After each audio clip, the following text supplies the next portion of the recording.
Media trial चल रहा है, मीडिया ट्रायल चल रहा है, किसी की जिंदगी खराब कर रहे हो। सैकड़ों लड़के आज भी जेल में हैं मीडिया ट्रायल की वजह से, जो 30-30 साल 35-35 साल के बाद रिहा हो रहे हैं बाइज्जत बरी। शर्म नहीं आती मीडिया वालों को? एकदम मैं गोस्वामी जी को तो प्रणाम करूंगा भैया। उघरी अंत न हो ही निभाऊ, काल नेमि जिमि रावण राहु। आखिरी में सबका असली चेहरा दिखाई देगा, इनका भी असली चेहरा दिखाई देने लगा। ये आपके बोलने पे बाबा नहीं बोलो, बाबा नहीं बोलो और डिफेंड कर रहे हैं उसको कि अभी मीडिया ट्रायल क्यों कर रहे हो, वो बेकसूर भी हो सकता है। अनंत विजय जी, मैंने जब कहा ना, अनुराग भदौरिया आ रहा हूं, फटका हुआ नौजवान हो सकता है, छांगुर बेचारा हो सकता है। रशीदी जी बाबा बाबा बाबा कह के एक अलग एंगल दे रहे हैं। बाबा नहीं बोलो, मैं 51वीं बार बोलूंगा, वो 151वीं बार भी बोलेंगे। उनका एजेंडा समझिए आप अभी रशीदी जी को अच्छे से समझे नहीं है, मुझे ऐसा लगता है। नहीं समझाऊं, जनता समझती है। ये जो इन्होंने एंगल हल्के से लिया है कि छांगुर को डिफेंड करना है, बाप रे। अभी छांगुर के लिंक्स तो आने दीजिए। आनंद विजय जी, मैं ऐसे ही नहीं कह रहा था अनुराग भदौरिया जी, जो आप अभी गुस्से में चले गए थे और वापस आए, चौके। लेकिन कई बार राजनेताओं से ज्यादा इंपॉर्टेंट भी लोग होते हैं। नहीं नहीं, आपका गुस्सा आपको मुबारक हो, थैंक यू वेरी मच, मैं आ रहा हूं। लेकिन आनंद दादा, आपका धन्यवाद वापस आने के लिए भी। लेकिन आनंद दादा, क्या करो, एजेंडा चला। नहीं एजेंडा क्या साहब, एजेंडा तो क्या है, किसका चला? छांगुर का नहीं चला तो आपका क्या चलेगा? आनंद विजय जी, आपने रशीदी जी को सुना और फिर अनुराग भदौरिया। रशीदी जी पिछले जब से झांगुर या झांगुर जो भी नाम है इसका, छांगुर जब से आया तब से रशीदी जी येन केन प्रकारेण परोक्ष रूप से उसका डिफेंसिव दे रहे हैं। ये हमारे साथ कई डिबेट में बैठ चुके हैं। आज तो थोड़े सॉफ्ट हैं, कल तो ये हिंदुओं को भी लपेट रहे थे कि क्या हिंदू नाम बदल के नहीं करते, क्या ऐसा गेहूं खा लोगे। तो आज वो वारिस पठान ने किया है वो। हाँ, तो ये एक डिजाइन के तहत ये लोग करते हैं। रशीदी जी मुस्लिम स्कॉलर हैं, बहुत अच्छी बातें यहाँ हो रही थी, रशीदी जी ने उसमें पलीता लगा दिया। अरे मैं पहले दिन से कह रहा हूँ, वारिस पठान जी को भी कहा था, सबको कहता हूँ कि जब तक मुस्लिम समाज के विद इन द सोसाइटी आप लोग इस तरह के कालनेमियों की पहचान करके, चिन्हित करके उनका बहिष्कार नहीं करेंगे, तब तक मैं मानता हूं कि आपका धर्म बहुत खूबसूरत होगा। लेकिन जब तक इस तरह के कालनेमियों को आप शेल्टर देते रहेंगे, जब तक डिफेंड करते रहेंगे, जिसने लव जिहाद करा के करवा रहे। चुप रहो रशीदी साहब, आप बोल रहे थे, 55 मिनट बोला आपने, कोई नहीं बोला आपके ऊपर, तो चुप रहिए ना। आप छांगुर का सबका करिएगा। लेकिन एक और बात कहना चाहता हूं, चूंकि अनुराग भदौरिया जी आज आ गए हैं, अभी कुछ दिनों पहले ये कनेक्शन भी सामने आया था कि अतीक अहमद जो समाजवादी पार्टी के सांसद के तौर पर लड़ रहे थे, उनका भी छांगुर से संबंध था। और छांगुर के जब वो अतीक अहमद का चुनाव था और छांगुर के विरोध में कुछ लोगों ने पार्क में उन्होंने करना प्रारंभ किया, तो अतीक अहमद के लोगों ने घोड़े दौड़ाए थे उस पर, और ये समाचार पत्रों में प्रकाशित है।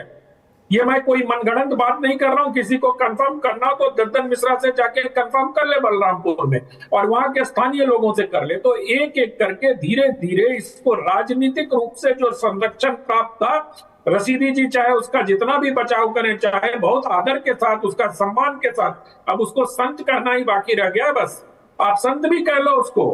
लेकिन जिस प्रकार से सिगरेट से जलाया गया, जिस प्रकार से बाकी चीजें को, लड़कियों पर अत्याचार किए गए, आप मीडिया वालों को शर्म आने की बात करते हैं। नेशनल चैनल पर आपको चुल्लू भर पानी में डूब मरना चाहिए, एक ऐसे अपराधी का बचाव कर रहे हैं, और आप टुंडा से उसका कंपैरिजन कर रहे हैं।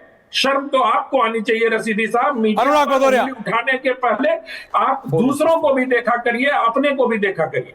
मल्टी डाल दो मेरी जगह विजुअल्स। अनुराग भदौरिया मेरी जगह विजुअल्स। सही बात कह रहे हैं कि चुल्लू, बिल्कुल सही बात कर रहे हैं। चुल्लू भर पानी में पत्रकार महोदय को तो डूब के मर जाना चाहिए। टीवी पे रोज आ जाते हैं। पत्रकार महोदय को ज्ञान मत दो अनुराग भदौरिया जी, अपना ज्ञान देखो। आपकी पार्टी के नेता का नाम आ रहा है, तो आपकी पत्रकारिता पे शर्म आती है, जो हमारे देश के अंदर में धर्म हो रही थी। आपकी पत्रकारिता तो चुल्लू भर डूब पानी में मर जानी चाहिए थी। इतनी देर से पत्रकारिता करने के बजाय, चापलूसी के बजाय अगर पत्रकारिता की होती तो ये छांगुर जो है के अंदर होता। 2017 से आपकी सरकार है, और 2017 के बाद सरकार है, उसका मकान कब बना पता लीजिए आप, पता लगाइए मकान कब बना है। बताइए आप कब वो सब मकान पता बनाया? लगा आपको रहे कुछ हैं, नहीं मालूम, आपके कहने सरकार पर बताती कुछ है नहीं आपको। होता है। बताइए कब मकान बनाया? उसमें 40 आप लोगों 40 को करोड़ का शर्म मकान आनी बना चाहिए दिया। किसी एक 300 ऐसे करोड़ अपराधी को फंडिंग आ डिफेंड गई, करते हुए। महिलाओं के साथ अन्याय होता रहा, वहां धर्म परिवर्तन होता रहा, और आप पत्रकारिता पे आंख मूंद करके सोते रहे। शर्म आती है मुझे ऐसे पत्रकारिता पे जो सिर्फ अरे चापलूसी आपको शर्म पत्रकारिता आती है, करता वो है। मेरे लिए इसे ये नहीं मेडल की पता तरह, कि आपको शर्म आना ही यहाँ पे चाहिए। क्राइम हो रहा है आप तो और शर्म सरकार के के मारे नाक के डूब नीचे मरो। होता रहा। सरकार आप को तो पता ऐसे नहीं चला। लोगों को डिफेंड कर रहे हो, 2017 आपको से शर्म भारतीय जनता के मारे पार्टी की डूब सरकार मरना है। मैं आपके चाहिए। बीच में नहीं बोला आपकी पोल खोल दी तो आपको मिर्ची नहीं लगनी चाहिए। नहीं नहीं, आप पोल में तो चापलूस आपकी खोल तो दी है, ना आप मैंने, चापलूस इसीलिए की आप दिक्कत टिक क्या? में आ गए। सुन लीजिए, पोल तो जब खोल दी ना, पत्रकारिता अतीक छोड़ अहमद के का आप नाम ले लिया, चापलूसी इसलिए आपको करेंगे तो बुरा लग गया। पत्रकारिता कहां से करेंगे? आपको अतीक अहमद का नाम बुरा लग गया ना। रिजल्ट निकाल के दे देते 2017 में आपको ही आप अतीक हम निकाल दे के रहे दे हैं, सच देते। निकाल के, जब हमें 2015 में ही पता चलता है, हमें आप आपसे रिपोर्ट लिख सर्टिफिकेट की देते। जरूरत आप नहीं बताइए होती आपने है। कब रिपोर्ट लिखी हमें है? आपसे सर्टिफिकेट की जरूरत झांगुर के बिल्कुल नहीं बारे में होती है। आपने कब लिखा? हमें अपने हम पेपर जो में करना बताइए। होता है हम अपने जनता को हिसाब से बताइए, करते हैं। झांगुर के बारे में आपने पेपर में कब लिखा? नहीं लिखा आपने, कभी नहीं लिखा आपने। अरे अपनी अज्ञान का परिचय मत दीजिए। आप अनपढ़ हैं तो दूसरों को भी अनपढ़ मत समझिए। कि आप नहीं लिख पाए उसके बारे में। और 2017 के बाद से बीजेपी की सरकार है, लगातार बीजेपी की सरकार है, वहां एसएचओ रहे हैं, डीएम रहे हैं, एसपी पोस्टेड रहे हैं, और नाक के नीचे इतना पाप होता रहा और सरकार आंख बंद करके देखती रही। तो मुझे किसने सही बढ़ावा कह रहे देखिए हैं। अनुराग भदौरिया, ये मैं आपकी बात मानता हूं कि जो भी अफसर सरकार के खिलाफ ऐसा तो है नहीं कि ये छांगोर पिछले 6 महीने में आया है कि 6 साल में आया है। नहीं, अनुराग भदौरिया का ये पॉइंट है हर्षवर्धन जी, पता तो लगाना पड़ेगा कि ये कौन से अफसर थे जिन्होंने ये होने दिया, क्योंकि बलरामपुर है तो बॉर्डर पे, लेकिन वहां मुख्यमंत्री खुद जाते थे। बात होने दीजिए। कनेक्शन, ये कोई तो ऐसा स्पेशल आदमी है जो इसके ऊपर एक इनविजिबल ब्लैंकेट रखा हुआ था। बात होने दो भाई। एंड दैट इनविजिबल, नहीं अनुराग भदौरिया आप बोलिए। अरे आप ही का पॉइंट बढ़ा रहा हूं, कभी तो हिंदी भी समझो, पत्रकारिता से क्या बात करूं मैं? मुझे कभी तो हिंदी भी समझो। अरे मुझे ये गजब आदमी है बॉस। लेकिन हर्षवर्धन जी, ये एक रियलिटी है, ये एक रियलिटी है। किसी ने तो एक इनविजिबल ब्लैंकेट छांगुर के ऊपर रखी हुई थी कि मुख्यमंत्री वहां जाते थे, डीएम एसपी रोज मानसिक रूप से बिक गए। जब भी मुख्यमंत्री वहां रहते थे तो जय हुजूरी करते थे, तब भी इतने लंबे समय तक ये बचा रहा।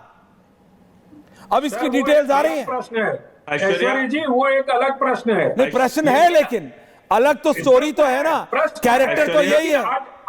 आज प्रश्न पकड़ा तो है। अनुराग भदौरिया की बात कंप्लीट हो जाए फिर आ रहा हूं। अनुराग भदौरिया बोलिए, ये देखिए, फिर आप अरे बात पूरी होने दीजिए। बोलिए। देखिए आपने सही बोला था ऐश्वर्या जी, रोंगटे खड़े हो जाते हैं जब इस तरह की घटना सुनने को क्यों मिलती नहीं है, होते? लेकिन शर्म तब आती है। मैं रशीदी जी की तरह नहीं हूं जैसे लोग सरकार कि उसको की डिफेंड कर रहा हूं। मांगते हैं कि 9 साल तक इस तरह से गंदा काम होता रहा और आप हिम्मत नहीं जुटा पा रहे हैं कि इस्तीफा दो। बात तो 23 साल से हो रहा था। सरकार हिम्मत तो पहले के मुख्यमंत्रियों ने भी नहीं उठाई। इस मुख्यमंत्री ने कम से कम पकड़ा तो है। पार्टी के सांसद समर्थन दे रहे थे। देखिए, बात निकलेगी तो बहुत दूर तक जाएगी अनुराग भदौरिया। अगर मैं ये बोल रहा हूं कि अफसर कर रहे थे तो अभी मेरा मुंह मत खुलवाइए, 4 दिन रुक जाइए, कनेक्शन आने दीजिए, चैट्स हैं, कम्युनिकेशंस हैं, वायर ट्रांसफर्स हैं, वायर ट्रांसफर्स हैं, मनी ट्रांसफर। अनुराग भदौरिया, जब वो निकल के आएंगे तो शायद आप डिबेट में भी नहीं आएंगे, ये भी मैं बता देता हूं। लेकिन बात सिर्फ ये समझिए, अभी आने दीजिए।